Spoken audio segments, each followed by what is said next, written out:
Chapter 15. The Longest Night. All 6 of the witches stood silently in the courtyard, waiting for Sir Jacob to come down from the house.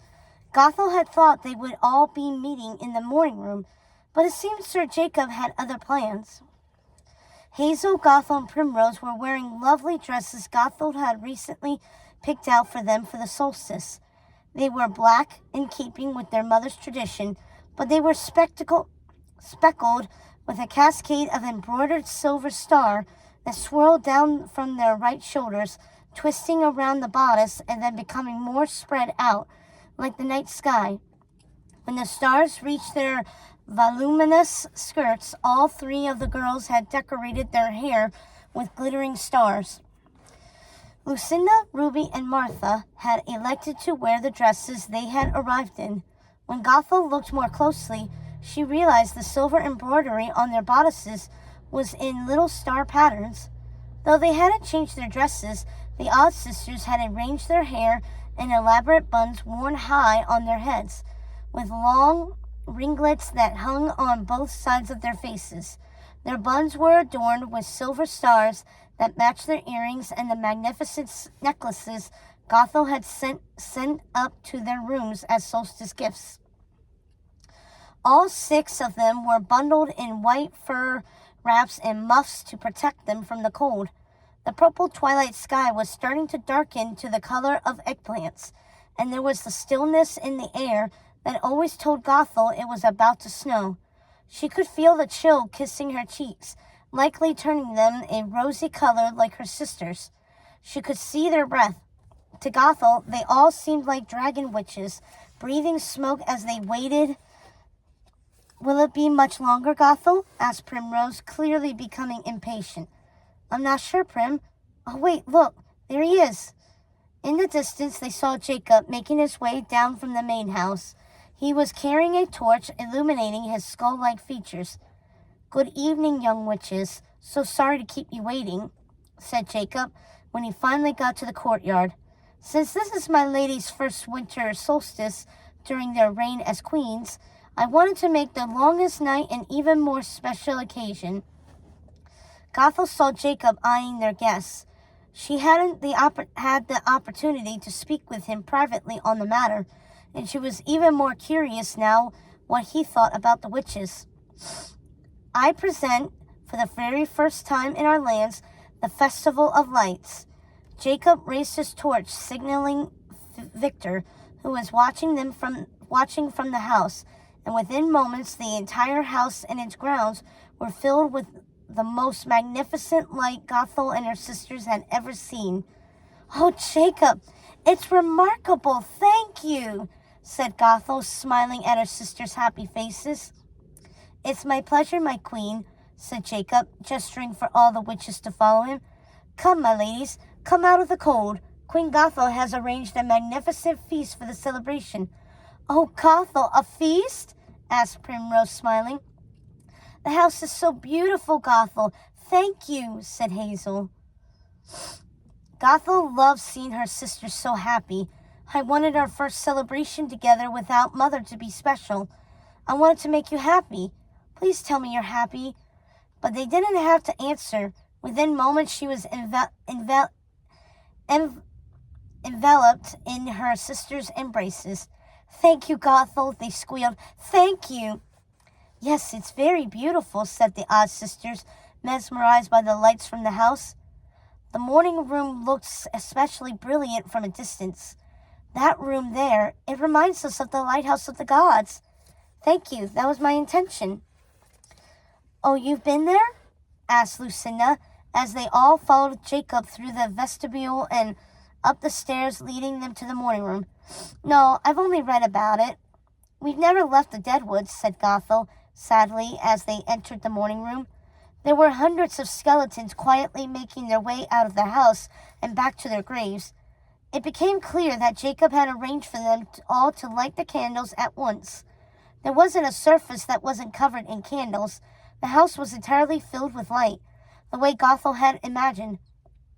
As they entered the morning room, she was struck by the beauty of the solstice tree placed in the center, stretching to the top of the glass dome overhead. The tree was covered in red glass hearts, birds, and glittering glass balls of various colors that sparkled in the candlelight. At the far end of the room was an altar with the small oil paintings of their ancestors, and in the center was a portrait of their mother. There were hazelnuts, tea, oranges, various flowers, and chocolates on the table, as well as a brass bell and a pretty teacup they only brought out for that occasion. The teacup was silver with black skulls, and it had a chip with a hairline crack. There were also an emerald brooch, a remarkably beautiful diamond necklace, a string of pearls, and an onyx ring, all possessions of their ancestors, all treasures their mother had kept in a wooden box in the vault and brought out for that occasion. The altar was filled with many taper candles of different heights in silver candlestick holders. Those candles seemed to burn more brightly than the others. The light was almost blinding, which had been Gothel's intent. She didn't want her sisters to have to see their mother's portrait if they didn't want to. She would have done away with the altar altogether for that celebration, but she didn't want to anger her ancestors any more than necessary. She was already afraid they would be offended. The witches were not celebrating the longest night under the cover of dark. In solemn contemplation. Under the tree was a pile of gifts wrapped in red and silver paper, with black bows and little white tags. There were even gifts under the tree for their guests. It had all been seen to by Jacob, who wanted to be sure that no one was left out of the festivities.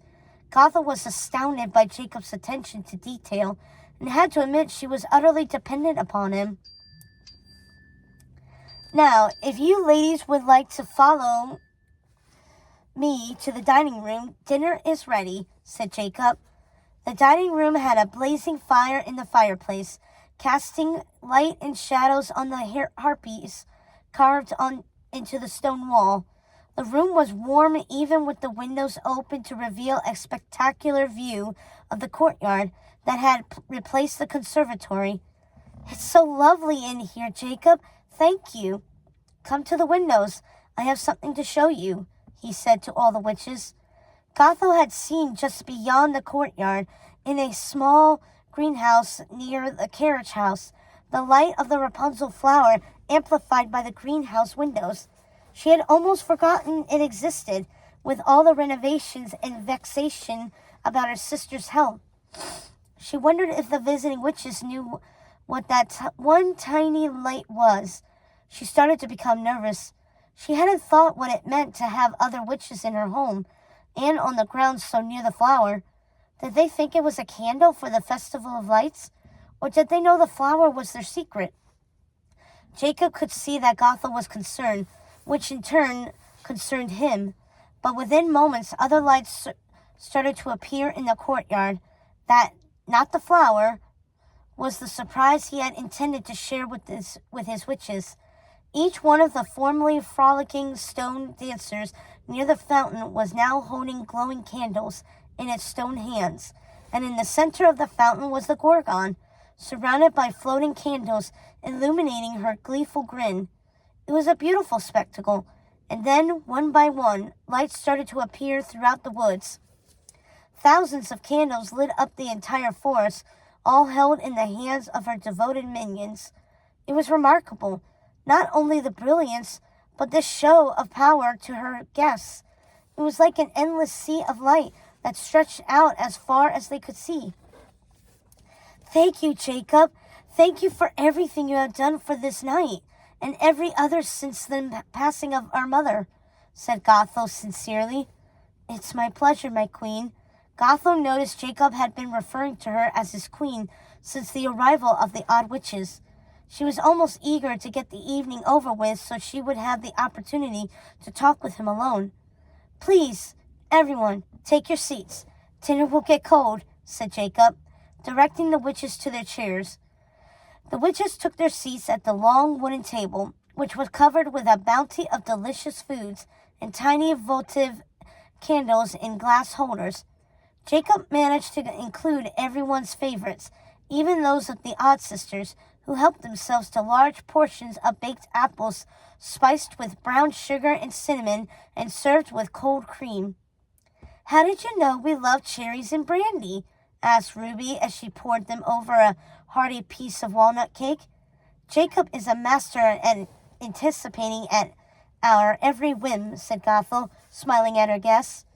To Gothel's surprise, Primrose and Hazel piled their plates high with their favorites as well. Primrose was munching on cherry tarts, while Hazel was spreading chocolate hazelnut butter on thinly grilled cakes, covered with a light dusting of powdered sugar. Gothel thought she would happily provide her sisters with a feast every day if it meant she would be able to get them to eat. Maybe it was the warmness of the room, but it seemed to Gothel her sisters had more color in their cheeks. The evening was everything she wanted it to be. Between taking bites of her tart and sipping wine, Primrose was asking the new witches a litany of questions. "How long have you been studying magic? Where do you live? How did you find us in the Deadwoods? How does your magic work?" And on she went, not even giving the witches time to answer. It was nice to see Primrose so happy and so full of life, like her old self, Gothel thought. Hazel was quiet, as was her custom. She was the contemplative sister, the observer. She let Primrose, the outgoing sister, ask all the questions, and sat there listening carefully to the responses. "Give them a chance to answer, Prim," said Gothel, laughing. "That's okay, Gothel, we understand," said Martha. "We felt the same way when we met other witches for the first time, but it must be even more overwhelming for you after being here alone for so many years." "It is," said Primrose. "We've had no one here in the Deadwoods our entire lives. Imagine living your entire life not meeting a soul other than your sisters and mother. And Jacob, of course." She looked at Jacob, standing nearby in case anyone required anything. "Jacob, why aren't you joining us?" she asked. If Jacob could have blushed, he would have. Gothel could tell he was touched by Primrose's gesture. "Thank you, Lady Primrose, but I should check in on the kitchen. Since you ladies seem to be favoring the sweets rather than the savory dishes, I think I will request the other desserts to be brought out immediately." "Oh," squealed Primrose, "that sounds lovely." The odd sisters laughed. "Is it always like this? So happy? We haven't expected to see such a happy group of witches when we decided to venture here." Hazel spoke. "I mean no offense, but why do you ask questions when you already know the answers?" The witch sister smiled at Hazel. "Ah, we thought you were the empathetic one," said Lucinda. "How so?" asked Hazel, speaking up more than was usual for her. "We were hoping the three of you could read minds," said Ruby. "It makes things so much easier when getting to know new witches if we could just read each other's minds." "Wait, you can read minds?" asked Primrose. The odd sisters laughed. "Yes," they said. Primrose frowned. The odd sisters laughed again. "I wouldn't worry about it, Primrose," said Lucinda. "You have such a pure heart, and you are so kind. You really have nothing to hide." "I like these girls," said Primrose, smiling at her own sisters. "I think we should keep them." "I am curious," said Hazel, "how it was you were able to enter our woods. Our mother always told us the boundary was enchanted." "And so it is. But we devised a counterspell that allowed us to enter. We didn't think you'd mind," Lucinda said, taking Hazel's measure. "That's rather audacious," said Hazel. "It is audacious, and I like it," Primrose said, smiling then laughing. "Yes, of course you would," said Hazel. "I'm sorry if we overstepped, Hazel. I thought we were welcome," said Lucinda. "You are welcome," said Primrose. "I think what Hazel was trying to say is that she is impressed with your magic." "Is that what you're trying to say, Hazel?" Ruby asked. "As a matter of fact, it is," said Hazel.